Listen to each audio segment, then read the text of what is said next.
Suara langit, fajar kemerdekaan Palestina.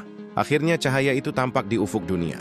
Sidang umum PBB baru-baru, ini menjadi saksi sejarah lebih dari 100. 40 negara dengan lantang berdiri, mengangkat tangan dan menyatakan dukungan atas jalan menuju kemerdekaan Palestina.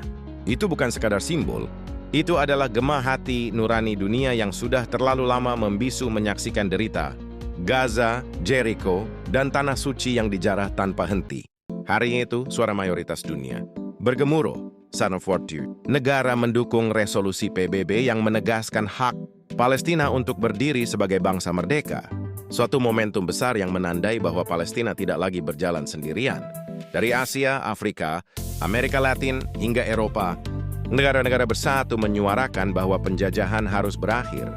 Ada yang istimewa dalam momen ini, Australia. Negeri kanguru yang sebelumnya sering ragu, kini akhirnya bergabung dalam barisan pendukung kemerdekaan Palestina. Suara mereka menambah bobot, menegaskan bahwa arus sejarah sedang bergerak, bukan lagi sekadar retorika, tapi komitmen nyata. Bukan lagi basa-basi diplomatik, melainkan sikap berani berdiri di sisi yang benar. Namun di tengah sorak-sorai dukungan, ada segelintir negara yang memilih jalan kelam. Israel, Amerika Serikat, Hungaria, Republik Ceko, Mikronesia, Nauru, Palau, Papua Nugini, Argentina, Paraguay. 10 negara itu menolak, membiarkan dirinya tercatat dalam lembar sejarah sebagai penghalang kebebasan. Penentang kemerdekaan, penyokong penjajahan, jumlah mereka kecil, tapi simbol kebekuan hati mereka besar. Apakah mereka tidak melihat darah anak-anak Gaza? Apakah mereka tuli terhadap tangisan para ibu yang kehilangan suami dan anaknya? Ataukah mereka sudah terjerat dalam simpul politik busuk yang menukarkan nurani dengan kepentingan? Dunia kini tahu siapa yang benar-benar berdiri untuk kemerdekaan dan siapa yang masih merayakan penindasan. Hari itu Palestina menang secara moral, bukan hanya karena jumlah suara, tetapi karena nurani manusia akhirnya bersuara lantang.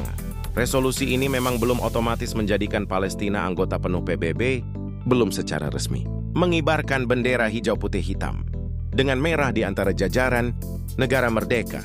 Namun di sini kita adalah titik balik. Ini adalah fajar. Dan fajar tidak bisa dibendung. Setelahnya pasti hadir siang yang terang. Suara langit berkata, jangan remehkan langkah kecil menuju kebebasan. Sebab di baliknya ada doa jutaan umat, ada air mata yang menggenang, ada darah yang telah menjadi saksi. Dan hari ini dunia mulai memilih, bersama Palestina atau bersama penjajahan. Kita tahu jawabannya. Dunia sedang berbalik. Dan Palestina, dengan izin Allah, semakin dekat dengan pintu kemerdekaannya. Suara langit, ketika rakyat tak lagi punya mikrofon, bagikan jika kamu masih punya hati.